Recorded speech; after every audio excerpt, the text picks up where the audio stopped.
Welcome to our guide on how to seamlessly set up a conference call using the Qara app.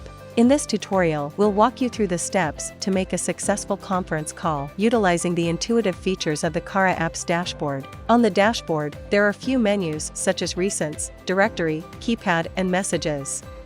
Tap on the keypad option and enter the phone number you want to call. In this video, we are dialing a phone number with the 414 area code to contact one of our customers. As you can see, we can activate the speaker after placing the call, and when the recipient answers the call, we can use additional features such as muting ourselves, putting the client on hold, etc. And if we want to add a coworker to the call for conferencing, we simply tap on the Add Call button and dial their extension. The customer will be put on hold and hear music while we coordinate the transfer. Once the coworker answers, we can merge the calls by tapping on the Merge button.